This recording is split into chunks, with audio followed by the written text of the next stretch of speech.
How we doing? It's Yatta podcast time. We are here to educate, entertain, and lift the lid.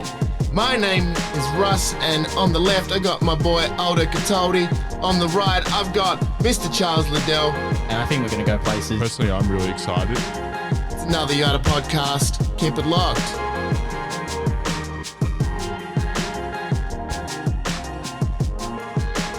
Okay, so welcome everyone to the Yatta Lifting the Lid podcast. I'm here with multimedia sensation young Sammy. Sammy, how are you today? I'm not too bad, thank you. Have we started, have we? Yeah, we started filming ages ago. I was trying to get you singing and everything. Oh, that's why. Hopefully, I got like 2 seconds of you singing.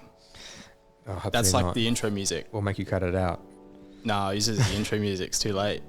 All right, let's do it. Okay, cool.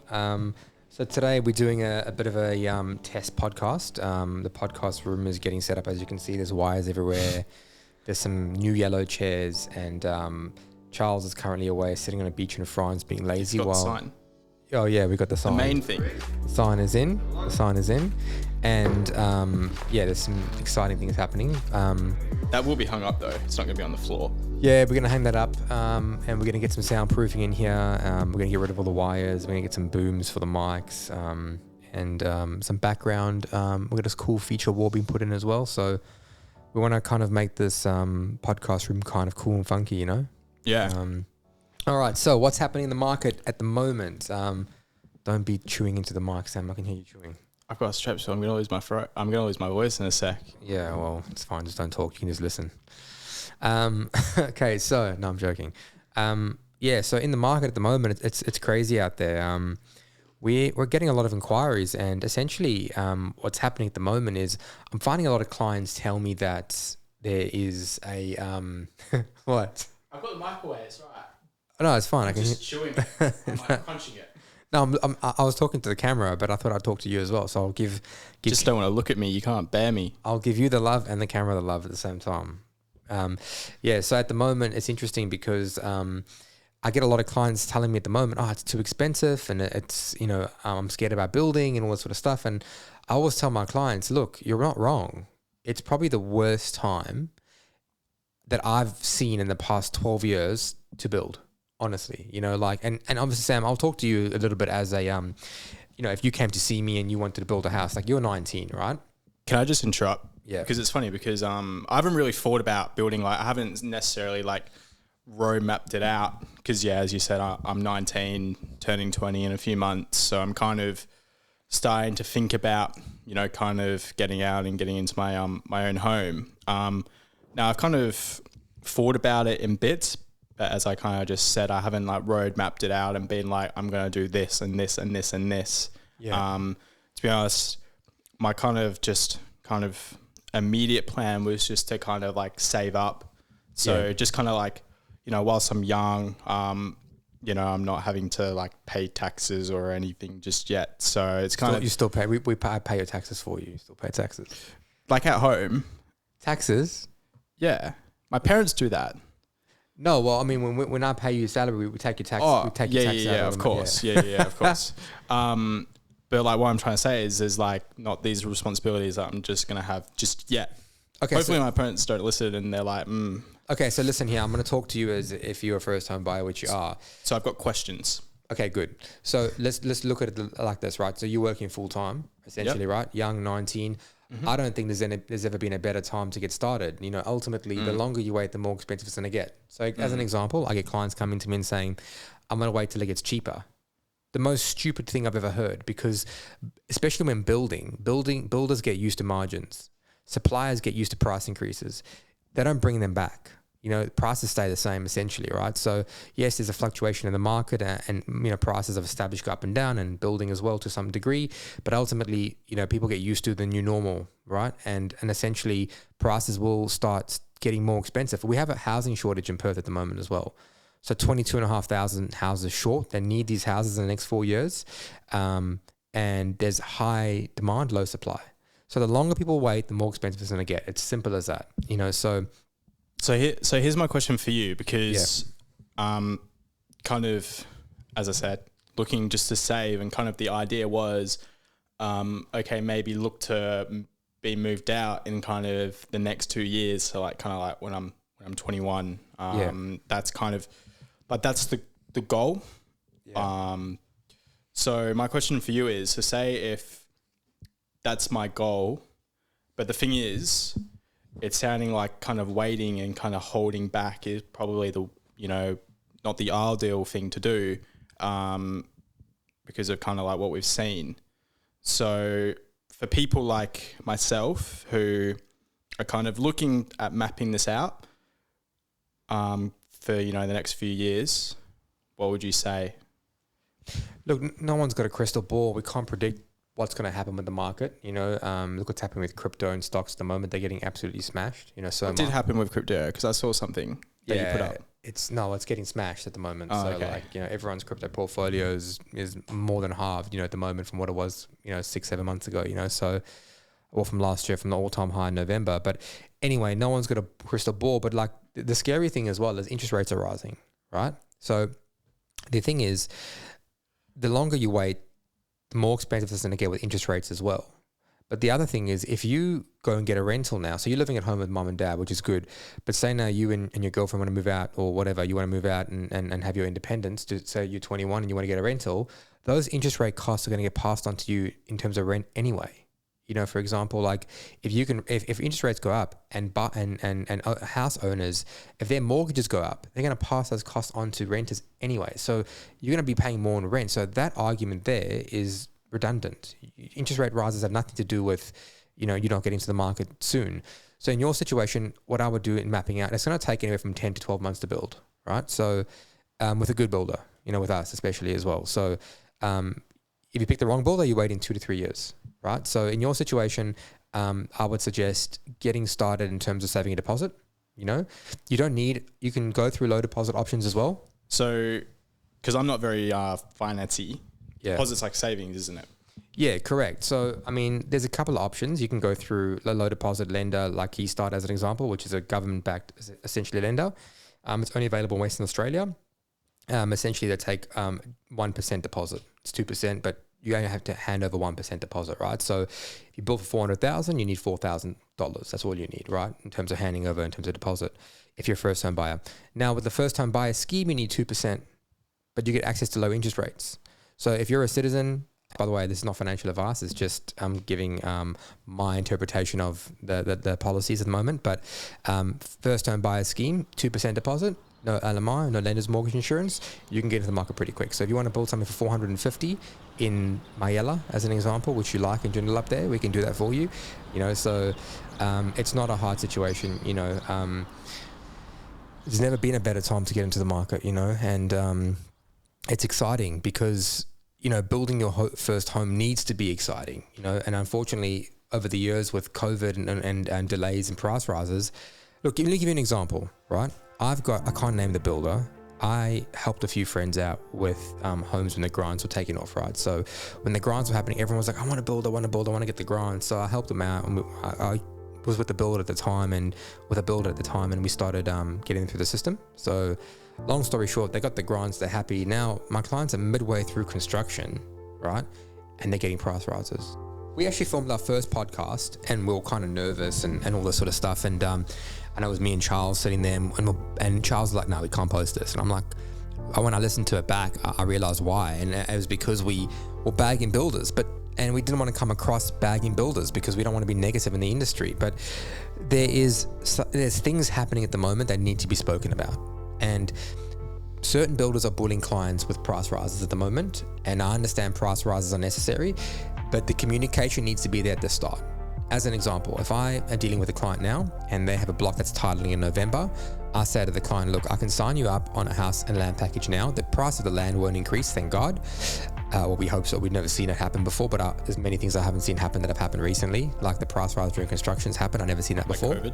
Yeah, and COVID. But ultimately, during construction, I've never seen a price rise. But look, I tell clients if their land is titling in November, as an example, we have to have an allowance in the contract for price rises, because there will be price rises. When we get emails from suppliers or whatever telling us that there's an increase in timber, and we have to pass the cost on, essentially, right? So in terms of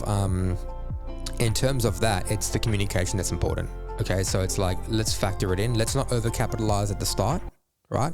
And not, if your budget's 460, let's not go and spend 460 now, because what happens if there is a price increase, right? And you've blocked it in November. So I say to the clients, let's spend 440, 445. And then, we've got a bit of time till November, and 1% a month, give or take, it's going to increase, until November.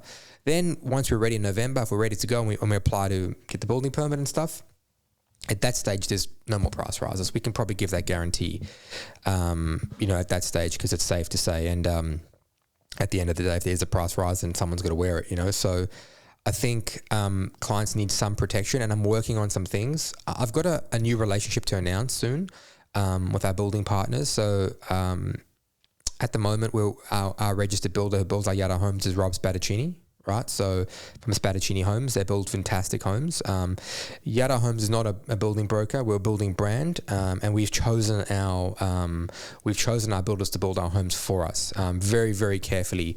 I can probably announce this as well, that the other builder is Zircon Living, owned by started by Domination, the Manini Group, so Domination. So. Anyway, what questions do you have for me, big boy? Well, you're talking too much, and I don't like it. So one thing you spoke about was like when people buy a home, it needs to be an experience and something they enjoy. Now, here we've got a couple of things to kind of help lift that experience. So, for example, we've got the Yatta Cafe, we've got the experience room with the map. Would you like to go into detail about that? How we kind of make the experience of buying your home kind of stand out from anything else? Yeah, for me, it's important to make sure that the client experience is different at Yatta. So essentially, we need to be at one with our clients on a personal level. So how do we best do that? By being in a beautiful home, which we are in Subiaco. We have a beautiful office that's actually a home. We have the kitchen at the back. We call it the kitchen, where all the work gets done, where Sammy does the videos, and that's our upstairs office area.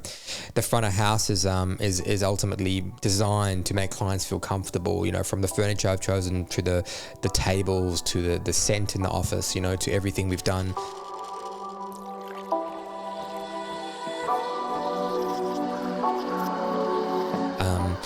Building a cafe in the middle of the office as well, that's going to be really, really cool. I want clients to come in and have a coffee, and I'll have a menu, and we'll have snacks, and we'll have food and stuff like that as well.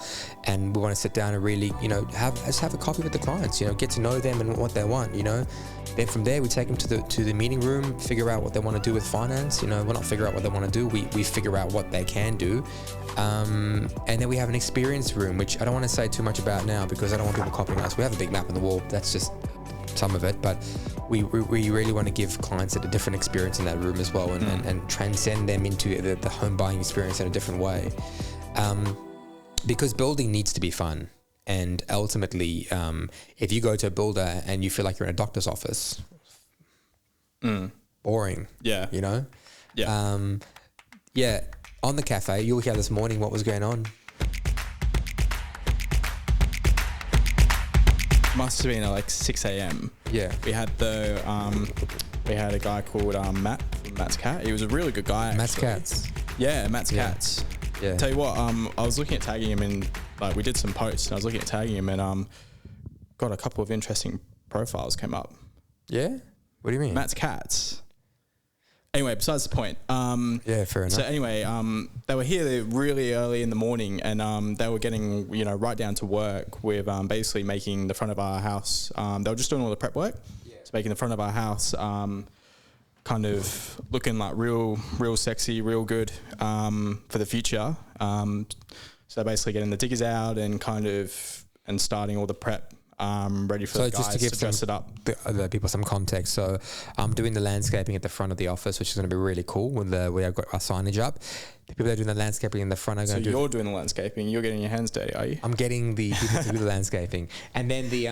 the same people are doing the cafe in the middle, and that's going to be completely astroturfed, and the decking's not happening anymore because the first company... the supply issues at the moment, yeah. As we know what's happening with trades, but sometimes you have to compromise just to get the job done, in terms of what we needed it for. We thought, okay, we'll take a compromise here, which is fine. But yeah, no, we're excited. So today, just want to keep it short. Don't want to go into too much detail. I've got a client coming in soon. I wanted to just a quick, because this is a temporary podcast at the moment, guys. So we wanted to give you some content, but we just wanted to let you know we're still here. We still love you. Well, I mean, I don't really, Sam doesn't really love anyone. He's pretty hardcore like that, but I love everyone. Hey, come on. So temporary room, it'll be really good. We're going to get some interesting guests on as well. It's not going to just be me talking crap all the time.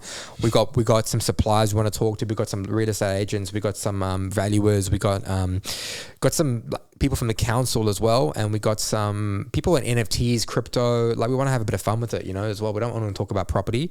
This needs to be a lifestyle sort of podcast as well, like people that buy houses are into different things as well, like you're into what's this guy's name? Sam's brother is a Formula 2 driver. What's his name? Callum Williams. Soon to be in Formula 1. So hopefully I can get some free tickets to Formula 1 when he makes it. So either way, like, we want to talk about things like, as an example, Sam's 19, his brother's in Formula 2, like, let's talk about racing, like, so these we want to make it a bit more fun, what do you think? Yeah, well, I still can't believe you called me hard, like, and don't love anyone. I reckon that's probably me. Yeah, to be fair, I reckon, you're the more kind of hardcore one. But I love I'm more people. the softie though. Oh yeah, you do. Talk about Formula 2 for me for a second. Talk to me. Formula 2? Yeah, talk to me a little bit about your brother and his journey. So, Callum Williams, my brother, he's a racing driver. He hasn't done too bad. So, grew up here in Perth.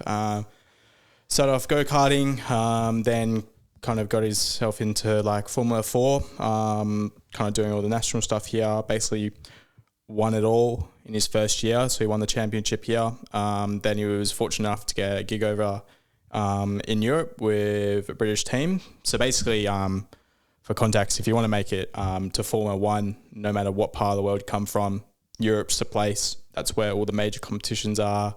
And even like that's where essentially all the Formula 1 teams are based. So anyway, went over to Europe, again, climbed his way up, went to FIA Formula 3. So like with Formula 1, there's a tier system essentially. So you've got Formula 1, Formula 2, and FIA Formula 3. So they all take place at the Grand Prix, and they're essentially the support races for the Formula 1. So Callum did FIA Formula 3 for a couple of years, got a podium in the top 10, kind of, was able to shine, which then led him to Formula 2, where he is at the moment in his first season. So kind of 6 rounds in the season so far. I'd say it's been pretty good. It's been one hell of a roller coaster. Kind of as you get to the pointy end, like it is, the top form of motorsport, Formula 2. There's no higher junior category than that. And there's only one Formula 2. There's not like Formula 3 where there's literally... Isn't it essentially still a professional racing car driver if you're racing in Formula 2? I mean, if you think about it, the cars are pretty close to the Formula 1 speeds. Well, when he got to F3 in Europe... that's professional already, isn't it? Yeah, well, yeah, it would be. Yeah, it would be class because, there's, all the... You kind of... there's the contracts and there's the teams and, you're racing kind of in a competition all over Europe and it's overseas and it's international. So...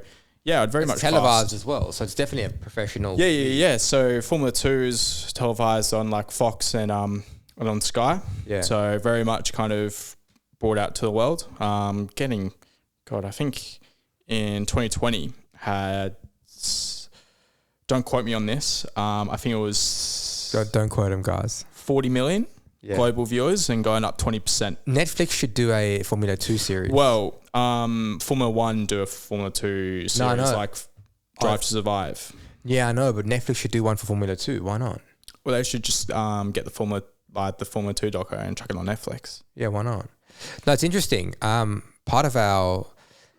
interesting. Part of, we want to, looking to potentially doing a Yatta Grand Prix day one day, potentially go to Melbourne, or if we do well at the end of the year to Abu Dhabi and go watch Callum race. And well, there's obviously a lot involved, and kind of nothing's ever that simple. But he just got Formula 2 got confirmed to racing in Australia from next year onwards, which is just huge. Like I woke up yesterday to the news and it's massive.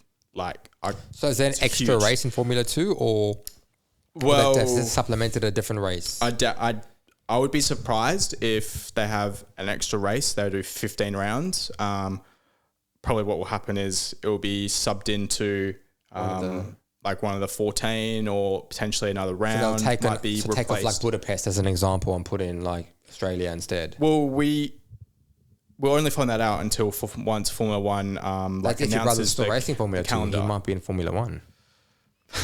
No, you never know. Could be in Formula 1. What happens then? Well, Formula One, yeah. Well, Formula One's the plan. Then there's how many races on Formula 1? 30?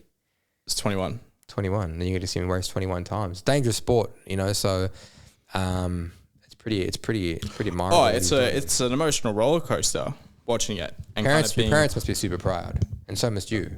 Oh yeah, immensely proud. What do you reckon? Can we get Callum on the podcast one day? What do you reckon? Well, he's living in Italy.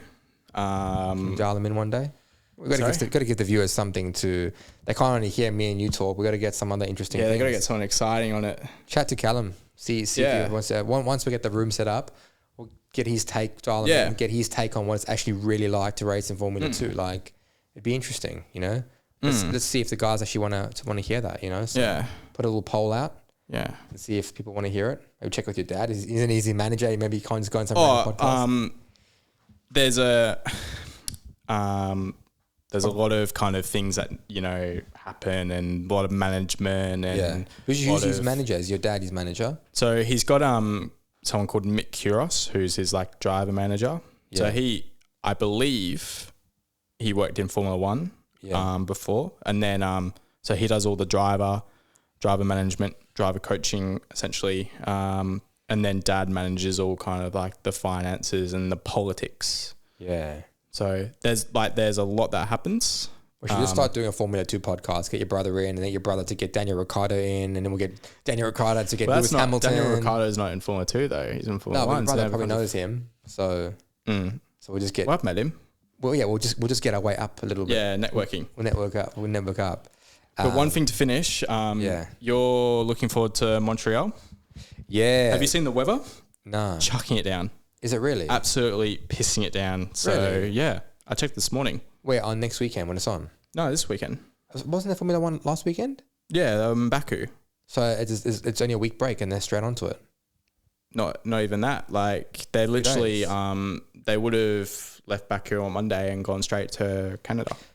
Yeah, Montreal I'm super excited for. It's actually one of my absolute favorite cities in the world. I love Montreal. Like the food is amazing. It's safe. It's clean. It's got like a diversity of like winter. It's like it snows and there's like and then it's hot in summer. Well, obviously it's raining now, but it's such a beautiful city. I'd love to be there right now. Formula. Is your brother racing? No, not in Canada. Nah, he's in Silverstone in. When's that? 2 weeks. Yeah, awesome. And then Austria after. And you were planning on going to one of the races? So my goal is to go to, again, there's a lot more involved, but my goal is to go to Italy and Zandvoort. Sorry, Zandvoort in Italy later in the year. What's that? Where's Zandvoort? Netherlands. So I think I was going to try and go to Monaco, but everyone wants to go to Monaco. That's a problem. Yeah, but be a good experience. So you should probably go one day next year. Yeah, well didn't your dad go? Yeah, my mum and dad went. Yeah. Did they go to every race? Not every race. Your dad go to every race? Dad will try and go to about a quarter of the races. Yeah. Obviously, like they're all over in Europe and all over the world. So, but the plan's to go to Zandvoort and Italy, because I think apart from Monaco, in terms of atmosphere, I think they're probably the two best races to go. And if you look at the championship, well, it's a bit different now because Ferrari have kind of blown up a bit, but you had like Max, he's Dutch, and then I didn't know they raced in Netherlands, to be honest. Well, they raced it there in the 80s, and then they returned last year. So basically, sense. Like because of Hamilton, probably because of Verstappen. Yeah, big fan base. Yeah, and then they go to Italy. So I'll go to Italy, and obviously, like with Ferrari and Leclerc as well, they're championship contenders. That'd be fun. Maybe I'll come with, tag along. All right, guys, let's call it a day. Yeah, we've been talking for a little while. It's good. Half an hour. We've got some good stuff. You can edit it nicely. Hopefully, it's recorded. Yeah, well, it's got 32:24 now, so that's good. Hopefully, if I'm qualified enough, I'll recognize it's recording. Yeah. All right, good stuff. We'll see you next week, guys.